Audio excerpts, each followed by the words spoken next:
ಎಲ್ಲಣ್ಣ ನಿಮ್ಮ ಹುಡುಗ ಕಾಲೇಜ್ಗೆ ಬಂದಿಲ್ಲ ಇವತ್ತು. ಹೌದಾ? ಬೆಳಗ್ಗೆ ಕಾಲೇಜ್ಗೆ ಹೋಗ್ತೀನಿ ಅಂತ ಹೋದ್ನಲ್ಲ. ಇಲ್ಲ ಅಣ್ಣ, ಎಲ್ಲ ಸುತ್ತಾಡಕ ಹೋಗೋಣ. ಇರು, ನಾನು ಸಲ ಚೆಕ್ ಮಾಡ್ತೀನಿ. ಬೇಗ ಐತೈತೆ, ಎಲ್ಲಾದ್ರೂ ಬಾ ಹೋಗೋಣ. ಕಾಲೇಜ್ಗೆ ಹೋಗ್ತೀನಿ ಅಂದ್ಬಿಟ್ಟು ಇಲ್ಲಿ ಸುತ್ತಾಡ್ತಾನ ನೋಡು. ಬೇಜಾರೈತೈತೆ, ಬಾ ಬಿಡು ಎಲ್ಲಾರು ಹೋಗೋಣ.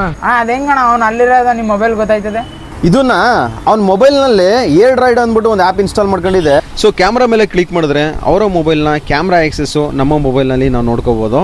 ಮತ್ತು ಸ್ಕ್ರೀನ್ ಮಿರರ್ ಮೇಲೆ ಕ್ಲಿಕ್ ಮಾಡಿದ್ರೆ ಅವ್ರ ಮೊಬೈಲ್ನಲ್ಲಿ ಏನೇನು ಯೂಸ್ ಮಾಡ್ತಾರೆ, ಏನೇನು ವರ್ಕ್ ಮಾಡ್ತಾರೆ ಅದನ್ನು ಕೂಡ ನಮ್ಮ ಮೊಬೈಲ್ನಲ್ಲಿ ನಾವು ನೋಡ್ಕೋಬೋದು.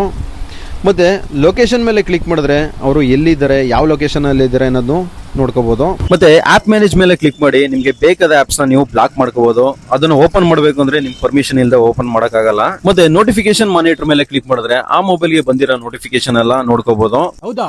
ಅದ ಹೆಂಗನ ಕನೆಕ್ಟ್ ಮಾಡ್ಕೊಳ್ಳೋದು? ನಿಮ್ಮ ಮೊಬೈಲ್ ಅಲ್ಲಿ ಏರ್ ಡ್ರೈಡ್ ಪೇರೆಂಟ್ ಆಪ್ ಅನ್ನು ಇನ್ಸ್ಟಾಲ್ ಮಾಡಿ ಅವರ ಮೊಬೈಲ್ ನಲ್ಲಿ ಕಿಡ್ಸ್ ಆಪ್ ಅನ್ನ ಸ್ಕ್ಯಾನ್ ಮಾಡಿ ಡೌನ್ಲೋಡ್ ಮಾಡಿ ಕನೆಕ್ಟ್ ಮಾಡ್ಕೊಂಡ್ರೆ ಅವ್ನು ಎಲ್ಲೇ ಹೋದ್ರು ಅವನ location, camera access, mic access ಪ್ರತಿಯೊಂದು ಡೀಟೇಲ್ಸು ನನ್ನ ಮೊಬೈಲ್ ನಾನು ನೋಡ್ಕೋಬಹುದು. ಸೊ ಈ ಒಂದು ಆ್ಯಪ್ ಬಂದು ಪ್ರತಿಯೊಬ್ಬ ಪೇರೆಂಟ್ಸ್ಗೆ ತುಂಬಾ ಯೂಸ್ ಆಗುತ್ತೆ. ಸೊ ಈ ಒಂದು ಆ್ಯಪ್ ಲಿಂಕ್ ನಿಮಗೂ ಬೇಕು ಅಂದರೆ ಕಮೆಂಟ್ ಬಾಕ್ಸ್ನಲ್ಲಿ ಲಿಂಕ್ ಅಂತ ಕಮೆಂಟ್ ಮಾಡಿ, ಅಥವಾ ನನ್ನ ಬಯೋ ಮತ್ತು ಬ್ರಾಡ್ಕಾಸ್ಟ್ ಚಾನಲಲ್ಲಿ ಲಿಂಕ್ ಕೊಟ್ಟಿರ್ತೀನಿ, ಚೆಕ್ ಮಾಡಿ. ಸೊ ವಿಡಿಯೋಸ್ ಆಗಿದ್ರೆ ಲೈಕ್ ಮಾಡಿ, ನಿಮ್ಮ ಫ್ರೆಂಡ್ಸ್ಗೂ ಶೇರ್ ಮಾಡಿ. ಇದೇ ರೀತಿ ಹೆಚ್ಚಿನ ವೀಡಿಯೋಸ್ಗಳಿಗಾಗಿ ಫಾಲೋ ಮಾಡ್ಕೊಳ್ಳಿ.